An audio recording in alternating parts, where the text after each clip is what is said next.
Assalamualaikum warahmatullahi wabarakatuh. Yang terhormat Bapak Ibu dosen pengampu dan teman-teman semuanya, kami dari kelompok 3 yang beranggotakan Tiara Srikandiora Dewi, Raihan Alif Agustian, dan Salma Azafirah. Di sini kami akan memaparkan materi mengenai filsafat ilmu.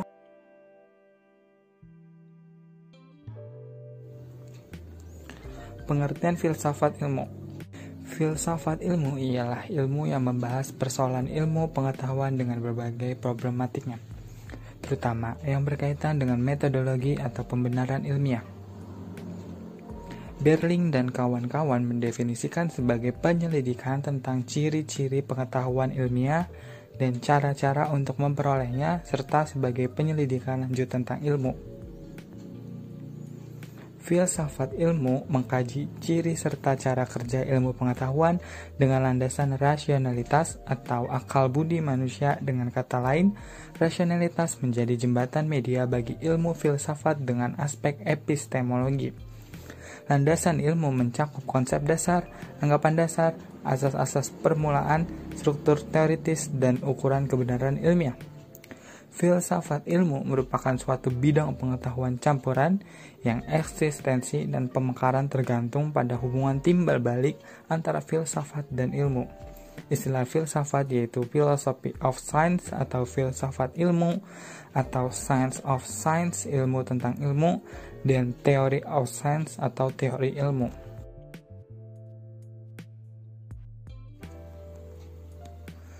Tujuan mempelajari filsafat ilmu. Yang pertama, memahami persoalan ilmiah dengan melihat ciri dan cara kerja dengan cermat dan kritis.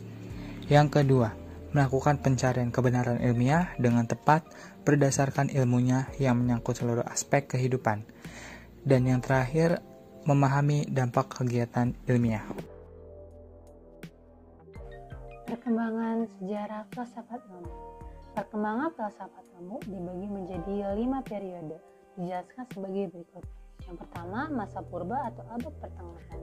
Kajian filsafat ilmu pada pandangan-pandangan Nasili ganti berbeda dari aliran-aliran kaum Stoik dan Epicurus serta penganut-penganut Plato dan Aristoteles. Yang kedua, abad ke-17. Perbincangan mengenai metodologi ilmiah, hamparan induktif dari Bacon dan deduktif dari Descartes. Yang ketiga, abad ke-18. Kaum empiris, rasionalis, dan tafsiran menganutkan mengenai fisika Newton. Yang keempat, abad ke-19. Sampai Perang Dunia I, pengaruh dari keyakinan Kant dalam rasionalitas khas dari perpaduan klasik antara Euclid dan Newton. Yang kelima, abad ke-20. Perbincangan terhadap tanggapan relativitas, mekanika kuantum, dan perubahan-perubahan mendalam lainnya dalam ilmu kealaman. Positivisme logis lawan neo-kantianisme.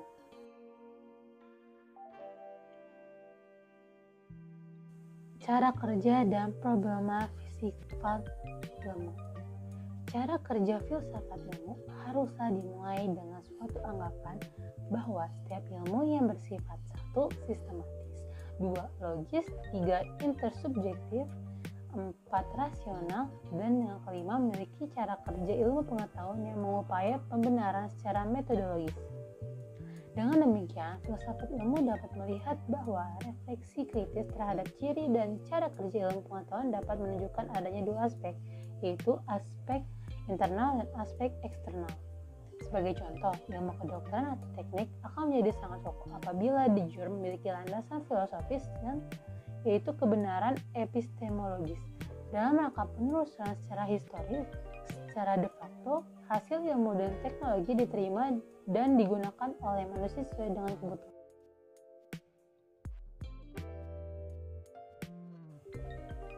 Ciri-ciri filsafat ilmu.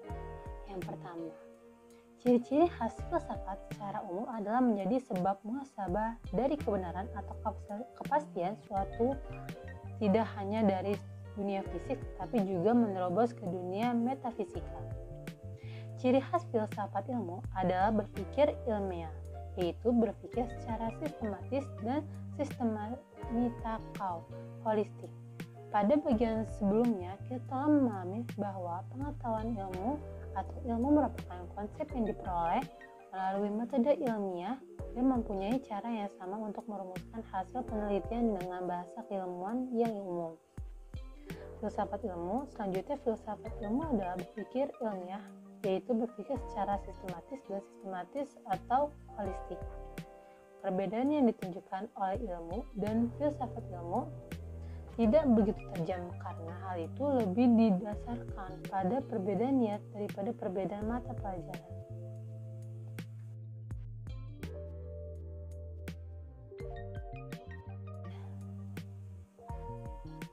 Empat titik pandangan filsafat ilmu. Berdasarkan perkembangan ilmu sampai saat ini dijelaskan oleh Seniawan DKK pada 2002 menjelaskan terhadap 4 titik pandangan filsafat ilmu. Yang pertama, filsafat ilmu berusaha menyusun pandangan-pandangan dunia yang konsisten dan didasarkan oleh teori-teori ilmiah. Yang kedua, ilmu yang berusaha memaparkan perangkap dan kecenderungan para ilmuwan. Yang ketiga, filsafat ilmu itu telah berkembang menjadi suatu disiplin ilmu. Filsafat ilmu sebagai suatu cabang pengetahuan yang menganalisis dan menerangkan konsep dan teori dari 4. Filsafat ilmu merupakan second order kriteriologi atau patokan tahap kedua. Seniawan lebih lanjut menjelaskan bahwa para filosof ilmu berusaha menjawab pertanyaan-pertanyaan berikut. 1. Karakteristik apa yang membedakan penyelidikan ilmiah dengan penyelidikan lainnya? 2. Prosedur yang bagaimana yang harus ditempuh oleh para ilmuwan untuk menyelidiki alam? 3. Persyaratan apakah yang harus dicapai bagi penjelasan ilmiah agar menjadi benar? Dan yang keempat yaitu apakah kedudukan kognitif dari dalil dan asas ilmiah? Nah, jadi dari penjelasan di atas dapat diketahui perbedaan antara ilmu dengan berpikir tentang bagaimana ilmu harus dilakukan yang merupakan kajian dari filsafat ilmu. Menurut Lose, pengetahuan manusia mengenal 3 tingkatan. Yang pertama yaitu tingkat 0 yang berisi tentang fakta-fakta. Selanjutnya ada tingkat 1 yang merupakan penjelasan fakta-fakta. Dan tingkat 2 yaitu menganalisis prosedur dan logika dari penjelasan ilmiah. Nah, tingkat 1 ini dilakukan oleh ilmu, sedangkan pada tingkat 2 itu merupakan bidang dari filsafat ilmu. Nah, perbedaan filsafat ilmu dan ilmunya ini akan lebih jelas digambarkan pada tabel berikut. Jadi sebenarnya kalau kita lihat dari tabel, perbedaan antara ilmu dan filsafat ilmu ini tidak terlalu tajam. Jadi pada tingkat paling bawah itu ada fakta, selanjutnya ada ilmu yang memberikan penjelasan tentang fakta-fakta, dan pada tingkat yang paling tinggi ada filsafat ilmu yang memberikan penjelasan mengenai prosedur dan logika dari ilmu tersebut. Untuk mengenai perbedaan mendasar dari ilmu dan filsafat ilmu akan digambarkan pada tabel berikut. Jadi pada tabel berikut dapat kita lihat ilmu dari aspek objek ini sesuai dengan definisi dari ilmunya. Seperti misalnya ilmu psikologi berarti objeknya merupakan psikologi. Sedangkan filsafat ilmu dari aspek objek sendiri itu tidak memiliki objek. Nah, selanjutnya ilmu berdasarkan cakupannya ini terbatas hanya sesuai dengan bidang dari garapan ilmunya, sedangkan filsafat ilmu cakupannya sendiri luas. Selanjutnya adalah kesimpulan dari seluruh materi ini adalah filsafat ilmu sebagai penyelidikan tentang ciri-ciri pengetahuan ilmiah dan cara-cara untuk memperolehnya. Filsafat ilmu sebagai penyelidikan lanjutan tentang ilmu, tujuan mempelajari filsafat ini adalah untuk dapat yang pertama itu memahami persoalan ilmiah dengan melihat ciri dan cara kerja setiap ilmu atau penelitian ilmiah dengan cermat dan kritis. Dan yang kedua melakukan pencarian kebenaran ilmiah dengan tepat dan benar dalam persoalan yang berkaitan dengan ilmunya. Lalu terdapat perbedaan landasan kebudayaan Islam atau Timur termasuk Cina, Buddhisme, dan kebudayaan Barat.